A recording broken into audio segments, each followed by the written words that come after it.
حالا بیایم به چند تا سوال جواب بدیم. 1. آیا کوچ سرفینگ رایگانه؟ جواب این سوال اینه که بود. البته الانم قبل از شیوع کووید 19 یا همون کرونا این سایت همه چیش رایگان بود. عضویتش، ثبت نامش، همه چیزش رایگان بود. با شیوع کرونا که میشد می 2020 یهو کوچ سرفینگ اومد اعلام کرد که آقا من دیگه رایگان نیستم. الان دیگه تو کووید شرایطم خیلی سخت شده و نیاز به حمایت مالی دارم. کسایی که عضو این سایت هستن باید بیان سالیانه یا ماهیانه حق عضویت پرداخت کنن. هزینه‌اش هم زیاد نبود. ماهی حدود $1.25 و سالی حدود $14.99. حالا حدود $15. اما یه نکته داره. خب حالا که این دیگه باید حق اشتراک سالیانه پرداخت کنیم، پس اصلا به چه درد ایرانی هم میخوره؟ من چرا اومدم دارم حرف میزنم راجبش؟ اصلا که چی بشه؟ این همه وقت شما رو گرفتم تا اینجا. خب وقتی کوچ سرفینگ قانونش رو عوض کرد، اومد اون وسط یه تبصره ریزی گذاشت. گفت کشورهایی که کردیت کارت ندارن یا کارت اعتباری ندارن یا شرایط پرداخت بین الملل ندارن، یعنی شرایط بانکیشون برای این کار اوکی نیست، یعنی عملاً داشت میگفت ایران. حالا روش نشد اونجا بنویسه صرفاً ایران، اما خب منظورش دقیقاً ما بودیم که کارت اعتباری نداریم، شرایط بانکیمون هم که خب تحریمیم و این حرفا. اومد گفت این کشورها من یه گزینه‌ای میذارم توی کوچ سرفینگ. زمانی که شما میخواین ثبت نام کنین و عضو بشین، یه گزینه‌ای داره که فریه، یعنی شما میتونید به صورت رایگان ثبت نام کنید و عضو کوچ سرفینگ بشین. ولی یه سری محدودیت‌های ریزی گذاشته. مثلا توی یه هفته نهایتاً 10 تا درخواست میتونی بفرستی. بعضی وقتا ممکنه یکم آدمو اذیت کنه. حالا براتون جلوتر توضیح میدم کی، اما در مجموع شیوه قابل قبولیه. سوال دوم، توی این اپلیکیشن دقیقاً چه کارایی میشه انجام داد؟ 1. مهمان بشید. 2. مهمان بپذیرید. 3. توی یه سری ایونت ها میتونید شرکت کنید. 4. یه بخشی داره به اسم هنگ اوت. یعنی چی؟ یعنی یه سری دوره همیه، شما میتونید توی اون دوره همی هم شرکت کنید. و 5. شما میتونید به آدم‌های سراسر دنیا پیام بفرستین و باهاشون ارتباط برقرار کنید. به چه دردی میخوره؟ مثلا فرض کنید شما تصمیم میگیرید برید تایلند. توی بانکوک یه محله‌ای هست که میخواین برین صرفاً اون محله رو ببینید اما میترسید.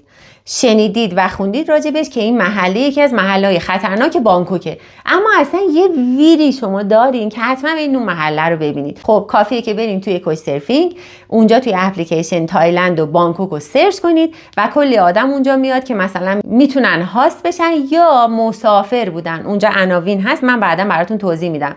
شما یه آدمی رو از روی پروفایلش میخونید و خوشتون میاد و بهش پیام میدین، موضوع رو باهاش مطرح میکنید و همین یه پل ارتباطی میشه بین شما و اون آدمه و کلی میتونید ازش اطلاعات به دست بیارید و خیلی خفنه. خودش یه بانک اطلاعاتیه، جدی میگم، باور کنید، استفاده کنید ازش، خیلی خوبه، حالش رو ببرید. سوال 3.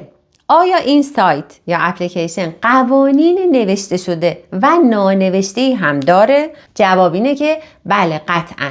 1. دریافت پول، چه به عنوان مهمان چه به عنوان میزبان، کاملا غیر قانونیه. 2. روابط خارج از عرف و اجباری، کاملا غیر قانونیه. 3. رفتارهای جنسی و خشونت، کاملا غیر قانونیه. اما علاوه بر اینها یه سری قوانین نانوشته هم داره. چیه؟ بیا. یکی از این قوانین نانوشته و خیلی جذاب و جالب میدونین چیه؟ این که شما وقتی میرید خونه کسی و موقعی که میخواید ازش خداحافظی کنید یه هدیه بهش بدین. اون هدیه میتونه هر چیزی باشه، ادویه، زعفرون، زرشک، میتونه یه یادگاری و یه خوشنویسی باشه، میتونه یه دستمال، یه روسری، یه چیز با ارزشی که شما دوستش دارین، حتی میتونه یه عکسی باشه که شما با اون آدم گرفتین و چاپش کنید و بهش هدیه بدین. هر چیزی که از شما برای اون میزبان یه یادگاری باشه. دومین قانون نانوشته اینه که شما وقتی خونه کسی میرید به عنوان مهمان حتما خونه رو تمیز کنید، ریخت و پاش تحویل ندین و سعی کنید وقتی خونه، کاناپه، اتاق، مبل یا حتی تخت رو دارین تحویل میدین تمیزتر از روزی تحویل بدین که ازش تحویل گرفتین. قانون سوم و بسیار مهم و نانوشته‌ای که توی کوچ سرفینگ هست اینه که اون محلی که اون آدم برای اقامت برای شما در نظر گرفته به عنوان میزبان، اون فقط برای خواب نیست، اونجا هتل نیست، شما مشتری هتل نیستین، شما یه مسافرید و حالا دوست میزبان حساب میشید. شما کسی هستین که باید، و این باید یه باید عرفیه، باید با میزبانتون معاشرت کنید. میخواین باش بشینید، گپ بزنید، میخواید آشپزی کنید، میخواید نقاشی کنید، هر کاری دوست دارین بکنید، فقط باید باش معاشرت کنید. اگه تا اینجای ویدیو رو دوست داشتین لطفاً سابسکرایب کنید، کامنت بذارین، برای من بنویسین تا حالا از کوچ سرفینگ استفاده کردید یا نه و چه تجربه هایی باهاش داشتین که بقیه هم بشنون و ازش استفاده کنن. مورد چهارم، با هم میزبان و مهمان با هم کارهای جمعی انجام بدین. آشپزی کنید، آواز بخونید، موسیقی گوش بدین، با هم برقصین، پیاده روی کنید، هر کاری میتونید بکنید. مورد پنجم، اگر بیشتر از 2 شب توی خونه کسی موندین حتما سعی کنید توی نظافت خونه بهش کمک کنید. مثلا ظرفا رو بشورین، یه گوشه رو تمیز کنید، جارو بکشید. مورد ششم و مورد خیلی مهم، به فضا و روتین‌های میزبان و مهمان احترام بذارید. اگر اون داره ورزش میکنه مزاحمش نشید. توی خونش سر و صدا نکنید. همسایه‌هاشو آزار ندید. توی خونه سعی کنید اگر میخواین الکل مصرف کنید یا سیگار بکشید یا قلیون بکشید یا کارای اینطوری، حتما با میزبانتون قبلش هماهنگ کنید. کارای اضافی و آزاردهنده انجام ندین. حتما ساعت رفت و آمدتون رو با همدیگه هماهنگ کنید. به هیچ عنوان از خوراکی های داخل خونه بر ندارید استفاده کنید، چه داخل یخچال چه داخل کمد. اصلا نرید بگردید که ببینید چی هست که بعد شما بردارید استفاده کنید. اینا همون قانونای نانوشتن. جایی که اجازه نداده اونجا ورود کنید ورود نکنید. البته این ممکنه یکم مشکوک هم باشه، ولی خب حالا بعدا بیشتر توضیح میدم. نکته هفتم، نکته خیلی مهم و نکته آخر، این که خوشقول و متعهد باشین.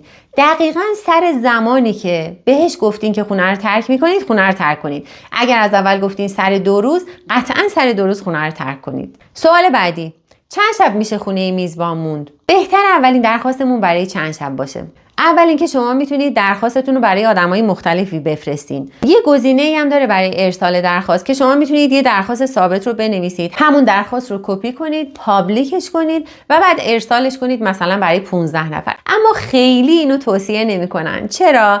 چون آدما پروفایلاشون متفاوته، سلایقشون متفاوته، چیزایی که روی پروفایل می‌نویسن فرق می‌کنه.